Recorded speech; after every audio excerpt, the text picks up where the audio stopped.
No caminho da fé, mesmo quando tropeçamos, Deus nos procura primeiro.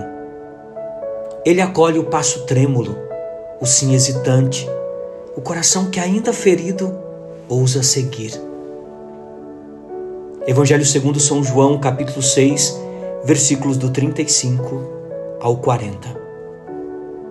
Meus irmãos e minhas irmãs, a liturgia de hoje nos convida a refletir que a fé, segundo o Evangelho de São João, não é jamais apresentada como uma mera adesão intelectual a um conjunto de doutrinas, mas é apresentado como um movimento existencial, um dinamismo que envolve a totalidade da pessoa em um seguimento concreto do Senhor Jesus.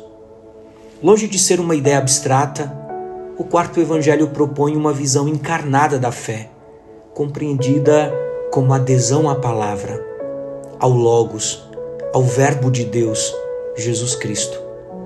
São João usa o verbo pisteu, ele não usa o substantivo fé para expressar a adesão daqueles que creem em Cristo. Ele utiliza o verbo crer, assinalando que o discípulo de Jesus coloca os seus pés nas pegadas do Mestre, até encontrar gosto no mesmo alimento interior que sustenta sua missão: fazer a vontade do Pai. Eu sou o pão da vida. Quem vem a mim nunca mais terá fome, e quem crê em mim nunca mais terá sede. São João, capítulo 6, versículo 35. Na perspectiva joanina, não existe verdadeira fé que não se traduz em seguimento.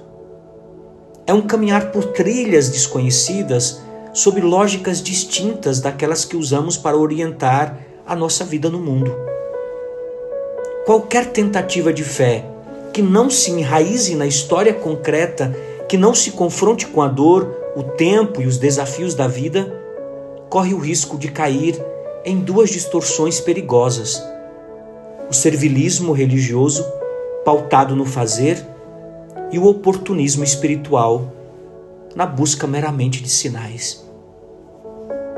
O primeiro risco, por exemplo, aparece nos evangelhos sinóticos, como um espírito impuro, no Evangelho segundo São Marcos, capítulo 1, versículos do 21 ao 28, assinalando que se pode ter uma religiosidade que até reconhece a presença divina, mas permanece incapaz de confiar plenamente na graça. O segundo risco consiste na ilusão de poder usar Deus como instrumento de satisfação pessoal, sem conversão sincera ao seu projeto de amor. Meus irmãos e minhas irmãs, a fé autêntica, pelo contrário, é disponibilidade para seguir um outro, sem garantias, sem controle, sem exigir provas, sem nenhuma exigência. No entanto, nós poderíamos dizer que essa fé não é imune a crises, porque todos nós passamos por crises, por pausas perigosas, como indica Jesus ao desafiar seus ouvintes. Eu vos disse, vós me vistes, mas mesmo assim não credes. Jesus não se ilude com entusiasmos passageiros. Ele conhece as resistências profundas do coração humano, mesmo desejando o reino, mesmo tendo sede de fraternidade. Resistimos quando o seguimento implica passar por lugares que nos parecem hostis, difíceis ou perigosos para a nossa sensibilidade. Por isso, a fé pode se retrair diante da dor, da perda, da perseguição. Nos Atos dos Apóstolos, nós vemos que perseverar na fé implica-se em expor ao martírio, se expor à rejeição, se expor ao sofrimento. Quando a perseguição eclode em Jerusalém, a igreja se dispersa, a igreja se torna dispersa. Em Atos dos Apóstolos, no capítulo 8, versículo 1, nós lemos que naquele dia houve uma grande perseguição contra a igreja em Jerusalém. Todos, exceto os apóstolos, se dispersaram pelas regiões da Judéia e da Samaria. Contudo, Aqui está o paradoxo da providência. Essa dispersão se transforma em missão. O que parecia derrota se torna evangelização.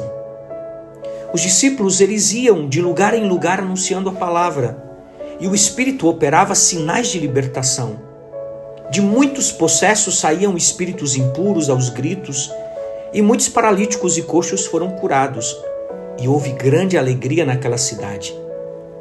Atos dos Apóstolos, capítulo 8, versículos 7 e 8. Antes de lançar a grande alegria pascal, de alcançar a grande alegria pascal, é preciso atravessar a angústia de se sentir às vezes até mesmo rejeitado por Deus. Essa tentação acontece quando partes de nossa vida permanecem fechadas ao dom do Espírito e recusam sua obra de consolação e cura. Meus irmãos e minhas irmãs, são nestes momentos, tudo o que podemos fazer é esperar. Quer dizer, esperar ser alcançados pela voz do Filho e pelo seu desejo de vida plena para todos. Tudo o que o Pai me dá virá a mim.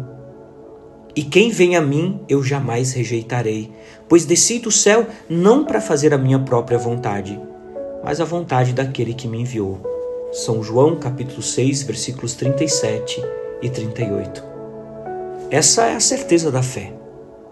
Deus não rejeita ninguém que se aproxime dele com coração sincero. Como nos recorda Santo Ambrósio, ninguém é excluído da salvação. Somente aquele que se recusa a entrar perde o que lhe é oferecido. E como escreve São João da Cruz nos ditos de luz e amor, para vir ao que não sabes, hás de ir por onde não sabes. Meus irmãos e minhas irmãs, no caminho da fé, mesmo quando tropeçamos, Deus nos procura primeiro. Ele acolhe o passo trêmulo, o sim hesitante e o coração que ainda ferido ousa seguir. Não tenhamos medo. Caminhemos com Cristo. Uma santa quarta-feira para você e sua família. Que Deus te abençoe em nome do Pai, do Filho e do Espírito Santo. Amém. Paz e misericórdia.